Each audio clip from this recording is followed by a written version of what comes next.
je pense que je peux commencer. Bonjour à tous. Donc, je m'appelle Yuan Yi. Donc, du coup, je suis le représentant de l'AFSA en Chine. Du coup, aujourd'hui, je suis très heureux d'avoir cette occasion de vous présenter rapidement le retour de notre événement AFSA en Chine l'an dernier en mois de novembre. Voilà. Donc, voilà, c'est tout d'abord, c'est pour dire qu'en fait, comme vous pouvez le constater, en fait, dans ce nuage de mots-clés, en fait, pour l'événement de l'AFSA en Chine, l'année dernière, on a réussi à attaquer une grande variété de sujets pendant cet événement de 10 jours en Chine. Alors voilà, donc vous voyez que en fait, certains sujets sont en lien directement avec la standardisation, comme la technologie, le soudage, mais d'autres sont plus en lien avec des défis industriels devant nous, avec bien évidemment également des perspectives de normalisation. Ben, c'est le cas, par exemple, pour la digitalisation et pour la modularisation. Voilà, le slide suivant, s'il vous plaît.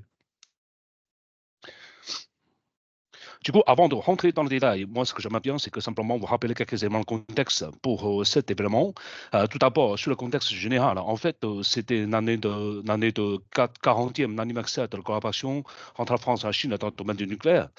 Du coup, c'est vraiment à cette occasion-là, en fait, plusieurs délégations se sont réunies à cette occasion, ce qui permettrait de constituer une délégation importante de l'ordre de 70 à 80 personnes, voilà, au total, pendant tout l'événement. Et puis, comme vous pouvez constater sur ce slide, à part la délégation de l'AFCEN, on avait également, par exemple, le représentant de l'ambassade de France en Chine, aussi, par exemple, les membres de la PFCE et aussi, par exemple, une trentaine de collègues d'EDF venant de différents centres d'ingénierie en France et aussi dans la R&D France pour faire une learning expedition, en particulier sur la construction. Et également, on a aussi nos collègues de direction stratégie du groupe d'EDF. Voilà, c'est un peu ça le contexte général. Après, sur le contexte de l'AFCEN en Chine, ce qu'il faut retenir, c'est qu'en raison de Covid, l'AFCEN n'a pas pu organiser des activités en Chine avec ses partenaires chinois pendant plus que 3 ans. Et aussi, il a fallu en fait renouveler certaines organisations, par exemple comme la présidente de CUG, et également, par exemple, pour renouveler certains accords, par exemple l'accord avec l'association CEA. Ça, c'est le contexte de l'AFCEN en Chine. Et puis le dernier contexte, c'est que on a écouté tout à l'heure, c'est qu'en fait, c'est qu'aujourd'hui, on a ce nouvel contexte qui est la perspective de la construction des nouvelles centrales de EPR en France.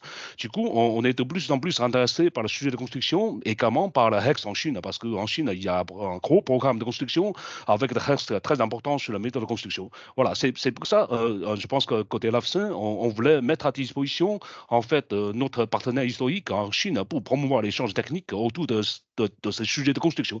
C'est ça la raison qui justifie pourquoi on organise un événement un peu spécial à Nantes. Voilà. Le slide suivant, s'il vous plaît.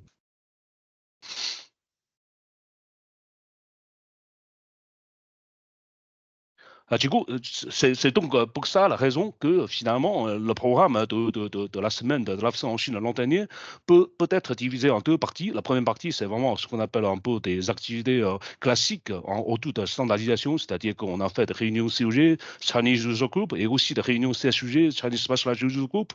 Mais également, on a rencontré par exemple notre partenaire historique en Chine et également on a fait un séminaire avec notre partenaire CEA sur la standardisation. Ça, c'est la partie un peu classique. Après, on a la deuxième partie qui est un peu spéciale. C'est l'an dernier, c'est autour de sujets de construction. À ce titre-là, on a visité par exemple Suzhou de CGN. On a fait également un séminaire avec CNA autour de sujets de construction avancée.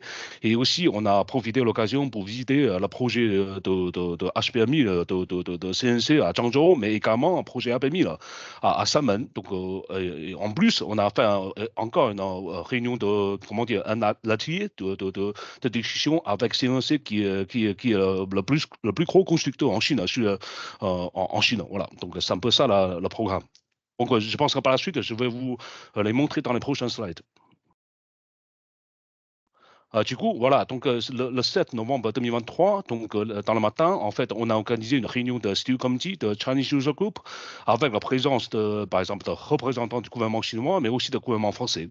Tous les présidents de SUCOM ou les représentants de SUCOM avec leurs homologues chinois de ces sujets ont participé à cette réunion. En fait, le président de ces sujets ont présenté, par exemple, les activités, ont fait une revue de leurs activités pendant les 5 dernières années. Et puis, également, on a saisi cette opportunité pour publier en fait la version chinoise des codes AFSEN. Voilà. Après, à la fin, on a un peu, comment dire, on a nouveau président a été élu à cette occasion parce que ça fait un bon moment on n'a pas élu le président, on n'a pas élu le président. C'est pour ça maintenant le nouveau président s'appelle M. Zhou Jinping qui est le vice-président de Xi Jinping.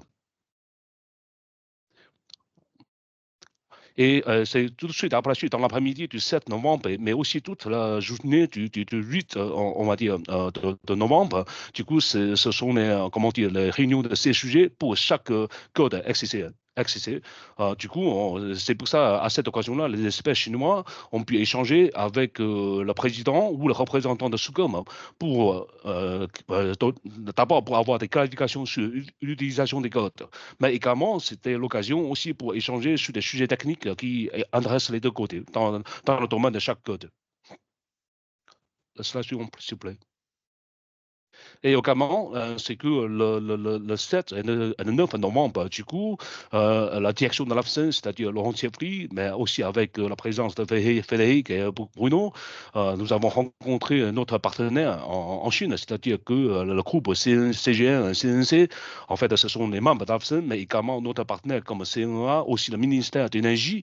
En fait, l'objectif était de renforcer le partenariat. Je pense qu'à la fin de ces rencontres bilatérales, tous les partenaires ont exprimé leurs intentions de renforcer la coopération avec l'AFSEN et certains ont même une très forte intention pour aller plus loin, par exemple pour avoir quelques co-développements avec l'AFSEN sur certaines normes. Ça, c'est quelque chose qui ont été exprimés pendant ces échanges bilatéraux. C'est la suivante, s'il vous plaît. Et aussi, le dernier événement, c'est qu'en fait, le 9 novembre, on a organisé un grand séminaire avec plus que 150 participants. En fait, un séminaire entre AFSEN et CEA autour de la standardisation dans le domaine du nucléaire pour partager les travaux de normalisation dans tous les niveaux. C'est-à-dire qu'on avait saisi cette occasion pour présenter les travaux de normalisation au niveau national, au niveau industriel et au niveau de l'entreprise. Du coup, voilà, c'était vachement enrichissant. Et puis, on a aussi saisi cette opportunité pour signer l'accord de coopération entre AFSEN et CEA, donc à cette occasion. Voilà. La slide suivante, s'il vous plaît. OK, mais tout à l'heure, ce qu'on a vu, c'est vraiment la première partie qui est vraiment les activités classiques autour de la standardisation. Maintenant, je vais vous parler des activités un peu spéciales autour de la construction. Du coup, on commence par la slide suivante, s'il vous plaît. On commence par la visite comment dire, de l'entreprise SMPI à Suzhou de CGN. En fait, ce qu'on a visité, c'est en fait c'est une centre d'innovation de SMPI qui vise à développer des produits en fait pour le besoin de nouvelles constructions ou pour le maintenance du parc. Du coup, c'est la raison. Vous voyez que sur la photo, on a visité les ateliers de développement de soudage mécanisé. On a eu des échanges techniques avec par exemple, les différents métiers de SMPI pour échanger sur, par exemple, des inspections de maintenance intelligente avec des robots. Aussi, par exemple, la fabrication additive. Dans l'après-midi, on a visité le CITEC, qui est un institut sur le contrôle non destructif. Parce qu'en fait, ils ont développé tout un tas de technologies pour assurer la maintenance sur PAC. Donc là, pour cette visite, il y avait à peu près une vingtaine de collègues qui ont participé à cette visite technique à Suzhou. La slide suivante, s'il vous plaît. Et après, également avec CNA, c'est le 10 novembre, c'est le vendredi, donc on a organisé une journée de séminaire avec plus de 150 participants.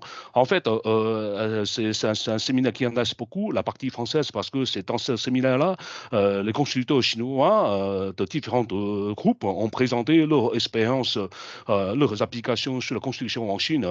C'est aussi à partir de ce séminaire, on l'a constaté, en fait, en Chine, ils sont vraiment sur un grand programme de construction avec 55 en exploitation, mais 38 en construction ou déjà approuvés avec un rythme entre 6 et 8 approuvés par an. Donc c'est ça qui montre, qui donne la perspective en Chine et aussi qui fait évoluer les différentes méthodes de construction en Chine. Donc pendant le séminaire, on a beaucoup discuté sur de nouvelles méthodes. Par exemple, la méthode OpenTop, on a parlé de construction modulaire, mais on a échangé entre les deux parties, par exemple sur l'échange de EPC, compta, de gestion EPC.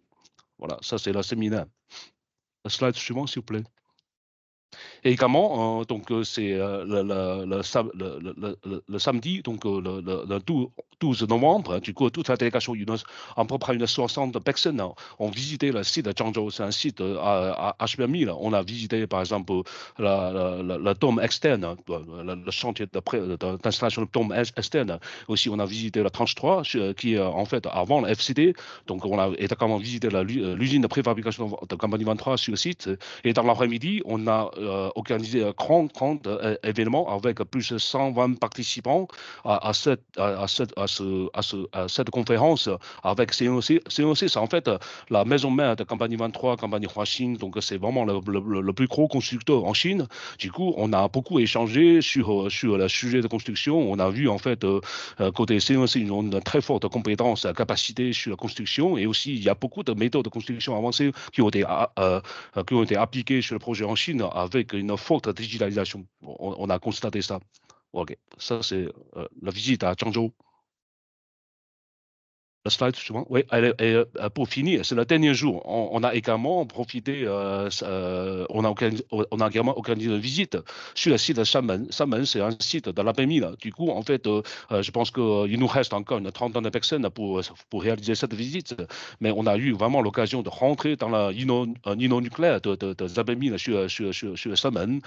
Mais on a également visité la partie conventionnelle de l'APMI de tranche 3 en cours de construction. On a visité par la contre-commande, on a regardé comment ils ont préfabriqué le module, après l'installer le module sur site, après aussi les tuyauteries. Et puis, dans l'après-midi, on a eu un échange avec l'équipe sur place sur tous les sujets qui nous intéressent sur la modularisation des AP1000. Voilà. Maintenant, on rentre dans la partie de conclusion. Du coup, c'est pour dire qu'en fait, l'événement de l'AFSA en Chine l'an dernier avait vraiment deux focus. Le premier focus, c'est sur la standardisation. Le deuxième focus, c'est vraiment sur la construction avancée dans le contexte actuel. Du coup, sur la standardisation, en fait, le HEX de la part de bureau d'exécutif de l'AFSA suite à cet événement est de dire que avec cet événement, on constate qu'il y a toujours quand même une présence très forte que l'AFSA dans le projet en Chine. Ça, c'est une position, c'est une situation qui nous rassure. Après, la deuxième chose, c'est qu'en fait, on a toujours cette volonté de promouvoir l'échange technique entre la France et la Chine dans le domaine de l'industrie nucléaire.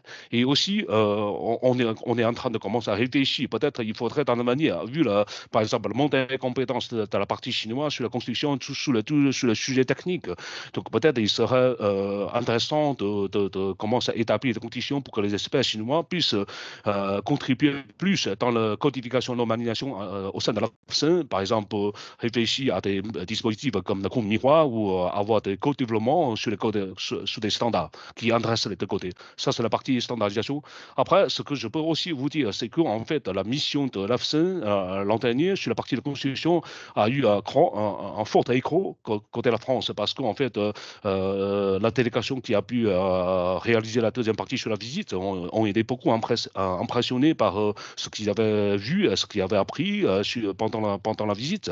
Finalement, le HEX de cette visite a été remonté vraiment au niveau le plus haut d'EDF. Donc maintenant, je pense que maintenant, avec des retours très très positifs, c'est aussi la raison que en fait, on a vu il y a des intérêts d'approfondir la collaboration, par exemple avec certains acteurs comme CNC, par exemple sur le sujet de construction, sur le sujet de digitalisation. Donc ça sans doute pendant la visite du président chinois en France cette année.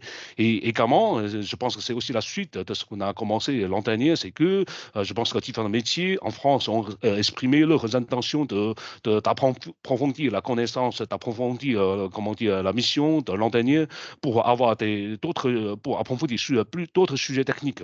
Par exemple, sur le sujet de préfabrication, modularisation, soudage automatique, digitalisation. Du coup, à partir de cette année, je pense qu'on va organiser pas le même niveau de volume, même niveau d'échelle, mais par contre des missions plus petites, plus restreintes, mais plus spécifiques dans les différents domaines qui répondent vraiment à nos